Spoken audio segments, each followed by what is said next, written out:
मुंबई का इकलौता डॉन जिसने हिंदुस्तान को कभी नहीं छोड़ा। जितने भी पुराने डॉन हुए हैं, भाई हो दाऊद इब्राहिम हो, छोटा राजन हो, छोटा शकील हो, ए टू जेड, या आजकल के डॉन हो गोल्डी बरार हो, कोई भी हो, ए टू जेड कोई भी हो, सब प्रशासन के डर से भारत छोड़ के भाग गए कि पकड़े ना जाए। लेकिन एक इकलौता डॉन जो हमेशा आंख से आंख मिला के मुंबई में खड़ा रहा, इतने प्रेशर के बाद भी अपनी आपराधिक गतिविधियां जारी रखता रहा, आज वो जेल से बाहर आया है। मुंबई का डैडी कहा जाने वाला अरुण गौली की बात कर रहा हूं मैं। तो मुंबई के डैडी जेल से बाहर आ चुके हैं। इसकी कहानी बहुत इंटरेस्टिंग है, तो सोचा आप लोगों को सुना दूं। चैनल पर न्यू हो तो सब्सक्राइब कर लो। नमस्कार, मेरा चैनल सब्सक्राइब करो, छोटे क्रिएटर्स को सपोर्ट करो। तो चलो कहानी। गौली का जन्म मुंबई के एक छोटे से गांव है महाराष्ट्र में, कोपाल गांव में हुआ था।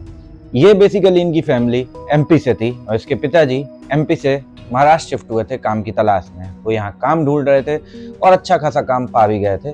एक थोड़ा मोड़ा पैसा कमा लेते थे, लेकिन इनका परिवार बहुत बड़ा हो गया। मतलब अरुण गौली भाई बहन मिला के 6 लोग थे, मतलब 6 बच्चे थे इनके। तो जब परिवार बड़ा हो गया तो पिता उतने अच्छे से पाल नहीं पा रहे थे। अरुण गौली को हमेशा उसके पिता गुलाब गौली बहुत अच्छी पढ़ाई एजुकेशन देना चाहते थे, तो उनने उसको बचपन में म्युनिसिपल स्कूल में डाला भाई कला के, और उसके बाद प्राइमरी एजुकेशन खत्म करने के बाद Arun Gauli city high school में पढ़ने लगा। क्लास 11th में जब वो था तब उसके पिताजी की नौकरी चली गई और वो परेशान हो गया। फिर इनके पिताजी ने घर का एक बिजनेस शुरू किया, दूध घर घर जाके देने का। तो अरुण गौली भी वही काम करने लगा, साइकिल पर जाता था दूध बांटने। तब यह इसने फील किया, मुंबई की गली गली में ये जाता था दूध बांटने, और इसने बड़ी बारीकी से मुंबई के लोगों को, मुंबई की गलियों को, मुंबई की जरूरत को समझा। और फिर उसके बाद कुछ टाइम बाद वो कॉटन मिल में काम करने लगा। कॉटन मिल्स बहुत सारी थी मुंबई में उस टाइम पे, उस एरिया में। लेकिन 1970s के एंड तक आते आते बहुत मास स्ट्राइक्स होने लगी, तो बहुत सारी कॉटन मिल्स एकदम से धड़ाम से बंद हो गई। तो ये जब कोलैप्स हुआ कॉटन मिल का धंधा, तो लगभग लाखों लोग, लाखों मजदूर भाई बेरोजगार हो गए। उनके पास कमाने के लिए पैसा नहीं था। तभी उस टाइम अपने एक पुराने स्कूल के दोस्त से मिला, रामानायक से, जो कि ऑलरेडी थोड़ा बहुत क्रिमिनल एक्टिविटीज करता था। अपना एक गैंग टाइप का बनाया था 4-5 लोगों का, लूटपाट एंड ऑल थोड़ा बहुत करता था। अपने दोस्त को जब उसने देखा कि ये तो क्राइम करके ठीक ठाक पैसा कमा लेता है, तो उसने भी क्राइम की दुनिया में कदम रखा और पारसनाथ पांडे का गैंग ज्वाइन कर लिया। ये गैंग वहाँ पे उस समय ऑपरेट करता था बायकुला में, और मेन काम था गैम्बलिंग, मटका और इल्लीगल लीकर्स, मतलब कि दारू वगैरह, सट्टेबाजी का ये सब काम होता था, मटका वगैरह का। ये उसी के अंडर में काम करने लगा अपने भाई किशोर गौली के साथ, और ठीक ठाक थोड़ा बहुत पैसा भी कमाने लगा। लेकिन कुछ टाइम बाद जब इसे लोग जानने लगे आसपास के, तो वही होता है ना, आपके अंदर चाह आ जाती है कि गैंग का कंट्रोल आप ले लो। इसका भी मन करने लगा कि ये सब धंधे मैं चलाऊं। लेकिन पारसनाथ पांडे से भिड़ने के लिए बहुत पावर चाहिए थी भाई। तब ये जाता है रमानायक को फिर से बुलाता और हाथ मिलाता है कि भाई मुझे इससे लड़ना है। फिर ये एक और आदमी से मिलते हैं, बाबू रेशम से। तो ये जब तीनों मिलते हैं तो गैंग बनाते हैं, BRA gang. B for Babu Resham, R for Ramanayak, A for Arun Gawli. बहुत फेमस होती है ये गैंग, तो ये BRA गैंग बनाते हैं। उसके बाद उस टाइम पे क्या होता था कि यूपी बिहार से बहुत ज्यादा लोग महाराष्ट्र आ रहे थे काम की तलाश में। बहुत मास माइग्रेशन जिसे कहते हैं हो रहा था, बहुत ज्यादा लोग आ रहे थे। ये लोग, यहाँ के लोग सस्ते में काम कर देते थे, तो लोकल नेटिव महाराष्ट्रियंस को काम नहीं मिल रहा था। इस चीज से महाराष्ट्र वाले बहुत ज्यादा सनके हुए थे नॉर्थ इंडियन के लोगों से। तो इसने इस चीज का फायदा उठाने का सोचा है। इसने सबसे पहले सोचा कि मैं सेंट्रल मुंबई में कब्जा करूं, तो इसने अपनी गैंग का नाम बदलकर बायकुला कंपनी कर दिया, जिससे लोगों को लगे हाँ ये हमारा लोकल गुंडा है, इसको हमें सपोर्ट करना है। क्योंकि जो पारसनाथ पांडे था वो भी नॉर्थ इंडिया का था, और जो वहाँ का जो इनके ऊपर जो लीडर बैठा था मोहन सारमालकर, वो बस मुंबई का था। वो उसने पूरे नॉर्थ इंडियन लोगों को पाल के गैंग बना रखा था। तो इसने सोचा इसको खत्म करते हैं। तो ये खुला चैलेंज करने लगा। ये मोहन सारमालकर की गैंग को भैया गैंग बोलने लगा, और खुद को इसने कह दिया बायकुला कंपनी, ताकि इसे लोकल सपोर्ट मिले। और खूब आवाज उठाता था कि ये नॉर्थ इंडिया वाले आके यहाँ पे हमारी नौकरी खा रहे हैं, यहाँ पे लेबर आ रही है, ये सिस्टम काम करते हैं, तुम लोगों का करता धरता मैं हूँ, मैं तुम लोगों के लिए करूंगा। तो इसको लोकल सपोर्ट बहुत ज्यादा मिलने लगा, गरीबों को और मजदूरों का। खुला चैलेंज करने लगे। एक साइड 3 की तिकड़ी थी BRA, दूसरी साइड पे 3 की तिकड़ी थी मोहन सारमालकर और ये पांडे, और तीसरा था कुंदन दुबे। असल में रामानायक के छोटे भाई और कुंदन दुबे की जो बहन था उनका चक्कर चलता था, उसका उमाकांत नाम था रामानायक के छोटे भाई का। और कुंदन दुबे को ये बात पता चल गई, और उसने एक दिन बीच बाजार में पकड़ के रामानायक के छोटे भाई को मार डाला। इस बात से रियल गैंग वॉर शुरू हुआ दोनों के बीच। फिर इन लोगों ने मोहन सारमालकर को मारा, पांडे को भी मारा बीच बाजार में, और कुंदन तो भाग गया, वो किसी तरह बच गया। अब जब ये दोनों मारे गए तो ऑब्वियस सी बात है बचा ही नहीं कोई उस एरिया में गैंगस्टर। लोग भी बायकुला कंपनी के नाम से इसी की गैंग ज्वाइन कर रहे थे ऑलरेडी। क्योंकि इन लोगों को लगने लगता कि यही असली गैंग है क्राइम करने वाली, तो इसी गैंग को ज्वाइन कर रहे थे। तो बहुत ज़्यादा इन्फ्लुएंस हुआ, ये लोग धीरे धीरे बहुत बढ़ते चले गए। जितने मटका ऑपरेटर थे, गैम्बलिंग वाले थे, सब ये लोगों को हफ्ता देने लगे और सब इन BRA गैंग के अंडर काम करने लगे। फिर उसके कुछ टाइम बाद जेल में ये चला गया, एक मामले में रमा नायक जेल चला गया। जेल में उसकी दोस्ती होती है बड़ा राजन से, वो दोनों एक ही बैरक सेल में थे। बड़ा राजन से दोस्ती होती है जिसके थ्रू वो दाऊद के करीब आता है, और जब वो बाहर निकलता है तो अरुण गौली को बताता है कि मेरी बड़ा राजन से दोस्ती हुई है, वो दाऊद का बहुत खास है। तो दाऊद भी फिर इनसे मिलता है, और दाऊद तो वैसे ही पागल पड़ा था, वो करीम लाला गैंग को खत्म करना चाहता था, समत खान वगैरह को, जो इसके भतीजे थे करीम लाला के। तो वो क्या करता है कि अरुण गौली को सुपारी देने लगता है, और अरुण गौली ने भाई इतना अच्छा काम किया दाऊद के लिए, ले धड़ाधड़ किलिंग पे किलिंग करी, इतने ज्यादा दाऊद के लगभग सारे दुश्मन खत्म कर दिए भाई अरुण गौली। इसलिए उसको उस टाइम का सुपारी किंग या किलिंग मशीन भी कहते हैं। करने के साथ साथ वो रियल एस्टेट में भी अपना सिक्का जमाने लगा। कॉन्ट्रैक्टर्स के बीच के मैटर निपटाता था, और मैटर निपटाने के बदले में दोनों साइड से कुछ चार्ज कर लेता था, जैसे फ्लैट या पैसा। इस तरह करते करते उसने 2-3 साल में करोड़ों रुपए कमा लिए। अब यही एक वजह बनी दाऊद के और अरुण गौली के अलग होने की, कॉन्ट्रैक्टर एंड रियल एस्टेट। क्योंकि एक मामले में एक साइड दाऊद के कुछ कॉन्ट्रैक्टर थे, एक साइड अरुण गौली के कुछ कॉन्ट्रैक्टर थे। तो रमा नायक को लगा कि ऑब्वियस सी बात है, इस मामले में तो दाऊद हमारा ही साथ देगा, लेकिन नहीं, दाऊद ने इनके अगेंस्ट में मतलब बोला और इनका साथ नहीं दिया। तो रमा नायक वहाँ पर हड़का के दाऊद को बदतमीजी करके चुपचाप चला आया था। दाऊद उस टाइम तो कुछ नहीं बोला, उसने दिमाग में ये बात रख ली थी और सोचा था बाद में देखूंगा। उसके बाद पुलिस को उसकी इन्फॉर्मेशन देने लगा, मुखबरी करने लगा। ये मुखबरी की आदत दाऊद को हमेशा से ही रही है, मन्या सुरभि को भी ऐसे ही मरवाया था उसने, है ना। और मुखबरी करवा के रमा नायक को जेल में ही बंद करवा के इनकाउंटर करवा दिया। जब ये बात अरुण गौली को पता चली कि ये सब दाऊद का किया जा रहा है, तो उसने अपनी गैंग दाऊद से अलग कर ली और चुन चुन कर दाऊद के खास लोगों को मारने लगा। सतीश राजे को तक मार डाला, जो दाऊद का पूरा फाइनेंशियल एक तरह से कह लो सीए था, पूरा पैसे का काम देखता था। अब भाई दाऊद भी बौखला गया था, तो दोनों साइड से दोनों लोग एक दूसरे के आदमी मारे पड़े थे। तो अरुण गौली ने क्या किया, गैंग का पूरा कंट्रोल ले लिया, क्योंकि ना बाबू रेशम जिंदा था, सबको मरवा डाला था दाऊद ने, और इसके भाई को भी मरवा डाला फिर अपने किशोर गौली को। इससे बहुत ज़्यादा सनक गया। तो उसने सबसे पहले अपना हेडक्वार्टर शिफ्ट किया दगड़ी चाल में। वहाँ पे ये बड़े से उसमें एरिया में 3 एकड़ में फैले मकान में रहने लगा, और इसने बहुत ज़्यादा हाइडआउट्स बनवा रखे थे, बेड के अंदर, दीवारों के बीच में। और जिस कारपेंटर्स बनवाए थे ना, उसको भी मरवा दिया था कि भाई ये बात कभी बाहर ना निकले कि इसके हाइडआउट्स, इसके छिपने की जगह कहाँ है। इनफैक्ट ज़मीनों के नीचे टनल थी वहाँ की, कभी पुलिस आ जाए पकड़ने और भगना पड़े तो सुरंग के रास्ते से निकल जाएगा। बहुत दिमाग का तेज था भाई, शातिर से इसने पूरा इतना अच्छा मैप बना रखा था भाई। मौत का डर किसे नहीं होता है, पकड़े जाने का किसे नहीं होता है, इसने हर चीज़ का तोड़ निकाल रखा था। उसके बाद जब दाऊद ने इसके भाई और बाबू रेशम को मरवा डाला, तब इसकी बुद्धि खराब हो गई। इसने सोच लिया कि अभी दाऊद को परेशान कर डालेगा, और तब तक लेकिन दाऊद इंडिया छोड़ के भाग गया था। इसको कोई मिल नहीं रहा था ये किसे मारे। तो इसने क्या किया कि हसीना पारकर, जो दाऊद की बहन थी, उसके पति को इसने मतलब दिन दहाड़े 1992 में, जुलाई का टाइम था लगभग, और दुकान में उसका वो रेस्टोरेंट चलाता था होटल टाइप का, उसके दुकान में घुस के गौली के 4 आदमी आए और गोलियों से भून के चले गए। इसमें दाऊद भी एकदम पागल हो गया, क्योंकि ये मतलब पहली बार किसी घर में अटैक हो गया था। अब जब दाऊद बौखलाया तो उसने क्या किया, जे हॉस्पिटल कांड है, अभी डिटेल में बताऊंगा। मतलब कि हॉस्पिटल में एडमिट थे अरुण गौली के शूटर्स, जो इसके जीजा को मार के आए थे।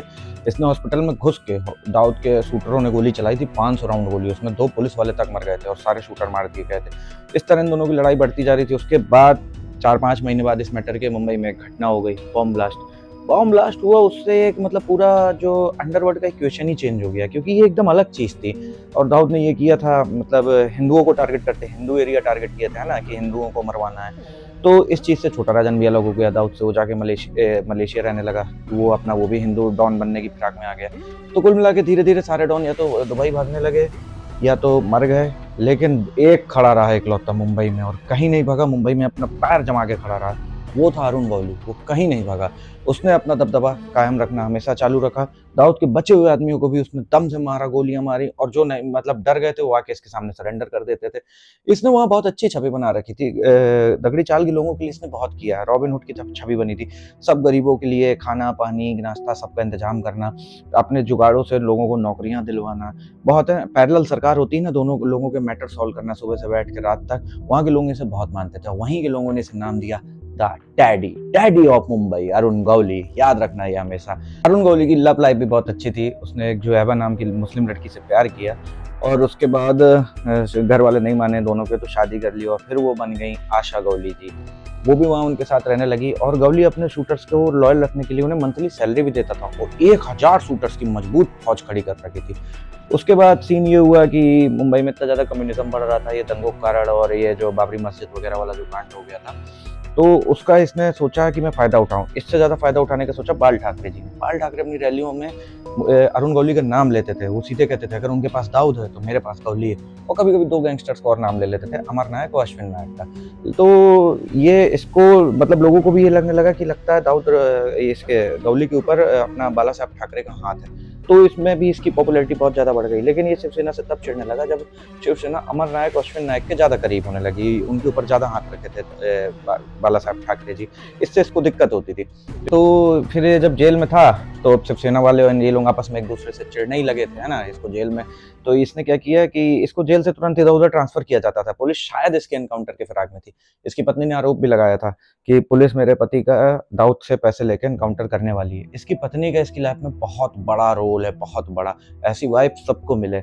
जब भी इसको पुलिस जेल से निकालती थी हाजिरी के लिए या एक जेल से दूसरे जेल में शिफ्ट करने के लिए, बंदी पीछे अपनी गाड़ी लगाए रहती थी हमेशा आशा गवली जी, और साथ में कुछ मीडिया वालों को भी लिए रहती थी कि कहीं पुलिस इनका एनकाउंटर ना कर दे। सिर्फ इस वजह से अरुण गवली का एनकाउंटर नहीं हो पाया क्योंकि उनकी पत्नी, उनकी धर्म पत्नी ने इतना ज्यादा साथ दिया उनका।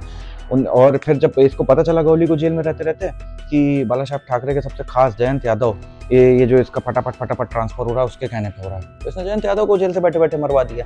उतने में ही नहीं रुका, ये शिवसेना को कमजोर करना चाहता था। एक शिवसेना के विधायक एमएलए को इसने रमेश मोरे नाम था, जी हाँ, रमेश मोरे को भी इसने मरवा दिया। अब बाला साहब ठाकरे सनक गए भाई, वो जयंत यादव को अपना बेटा जैसा मानते थे। अब यहाँ पे तो सीधे शिवसेना वर्सेस अरुण गवली हो रहा था ना, उनने सीधे ऑर्डर निकाल दिया कि अरुण गवली को पूरा गैंग साफ करो। तो इसके सारे गुर्गे पकड़े जाने लगे, उसका नेटवर्क धीरे धीरे कमजोर किया जाने लगा। बाद में 1996 में, क्योंकि ये अपने कांडों को इतना सफाई से करवाता था, जयंत यादव केस में साबित ही नहीं हो पाया कोर्ट में कि इसने मरवाया, तो ये कोर्ट से बरी हो गया।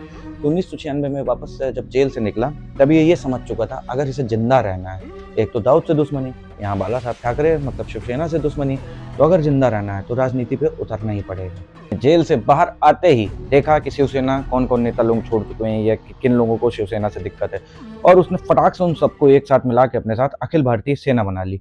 उसने सबसे पहली बार चुनाव लड़ा 2004 में लोकसभा का, लेकिन हार गया। लेकिन उसी के 5 महीने बाद विधानसभा का चुनाव लड़ा और जीत गया, विधायक बन गया भाई। और विधायक बनने के बाद तो बल्ले बल्ले भाई माननीय बन गया। जो पुलिस की गाड़ियां उसे पकड़ने के लिए उसके पीछे दौड़ती थी, अब उसकी सुरक्षा के लिए आगे पीछे चलती थी। विधायक बनने के बाद उसकी जिंदगी एकदम टिप टॉप चल रही थी। लेकिन बाकी विधायकों की तरह वो इस तरह नहीं कि गाड़ी में घूमता था, वो अपनी मिनी बस लेके चलता था जिसमें कम से कम 20 से 25 बॉडीगार्ड भरे रहते थे। वो सब मिल वर्कर्स के लड़के थे, उनका पूरा घर अरुण गवली चलाता था। वो लोग उसके लिए बिल्कुल जान देने के लिए तैयार रहते थे।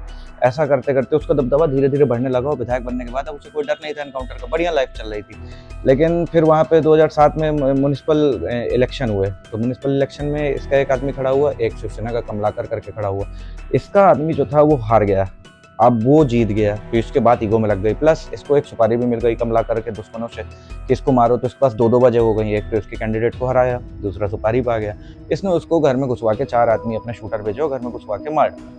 अब बस ये खबर आग की तरह फैल गई, क्योंकि 2007 मतलब काफी टाइम आगे आ चुका था। सबको लगा था गैंग्स एंड ऑल अंडरवर्ल्ड काफी कंट्रोल में हो गया है, लेकिन ये होते ही फिर एक आग की तरह खबर फैल गई। इनको फिर धर लिया गया अरुण गवली को। इस बार लेकिन मामला अलग था, इस बार सबूत भी था और कोर्ट ने 5 साल की सुनवाई के बाद इसको माना कि हाँ इसी ने मारा और आजीवन कारावास सुनाया, और तब से वो जेल में रहने लगा। उसके बाद जब विधायकी गई, उसके बाद ये दोबारा कभी इनने ट्राई किया 2009 में भी लड़ने का चुनाव, लेकिन जीत नहीं पाई इनकी पार्टी। लेकिन इनकी पत्नी आशा गवली और बेटी गीता गवली ने बहुत अच्छा काम किया, हमेशा दगड़ी चाल के लोगों के लिए बराबर करते रहे और पार्टी को अभी तक जिंदा रखा है। और दगड़ी चाल के लोगों के लिए अभी भी लोग करते हैं, और समझ लीजिए डैडी था वो, तो आशा गवली को वहाँ के लोग मम्मी तक बोलते थे। इतना ज़्यादा इन लोगों ने वहाँ के लिए किया है, the daddy and mummies of Mumbai आप कह सकते हैं इन्हें। तो फिर सब कुछ ऐसा सही चलता रहा। 2024 में इनके लिए बेल के लिए एक एप्लीकेशन डाला गया कि भाई आप एक मुंबई हाईकोर्ट का एक सर्कुलर था कि जो लोग 14 साल से ज़्यादा जेल में सजा काट चुके हैं और जिनकी उम्र 65 साल से ऊपर है, तो उनको जेल से रिहा कर देना चाहिए। लेकिन बॉम्बे हाई कोर्ट ने तो कह भी दिया, हाँ रिहा है, बोल दिया, डिसीजन दे दिया था अप्रैल में। लेकिन तुरंत 2 महीने बाद जुलाई में लगभग सुप्रीम कोर्ट ने इस पर रोक लगा दी और बोला not everyone is Arun Gawli. Arun Gawli हर कोई नहीं होता, अरुण गौली इतना बड़ा गुंडा, इतने क्राइम किए हैं और सोसाइटी के लिए अभी भी ठीक नहीं है, तो उसको जेल से नहीं आने दिया। लेकिन बाद में फाइनली काफ़ी देर तक लीगल वॉर के बाद सुप्रीम कोर्ट ने इसको लगभग सिर्फ एक केस बचा है तो जिसमें सुनवाई होगी और सारे मामलों में जमानत दे दी। आ गए हैं डैडी मुंबई की गलियों में फिर से चल रहे हैं, जेल से बाहर आ गए हैं। कुछ कंडीशंस के साथ दी हैं कि जब इनको बुलाया जाएगा, जब हाजिर करना होगा आ जाएंगे, लेकिन फाइनली डैडी जेल से बाहर है। अब ये देखना है कि वो अपनी नई लाइफ कैसे शुरू करते हैं। क्या मुंबई में फिर से अंडरवर्ल्ड बढ़ेगा, क्या फिर से खून खराबा शुरू होगा, या डैडी आप एक राजनीतिक वाली लाइफ शुरू करेंगे या एकदम सबसे रिटायरमेंट ले लेंगे, अब तो ये देखना बाकी है। तो दोस्तों चैनल प्लीज़ सब्सक्राइब कर लो, आप लोगों के लिए मैं वीडियो बनाता हूँ, प्लीज़ आप लोगों से रिक्वेस्ट है। Thank you.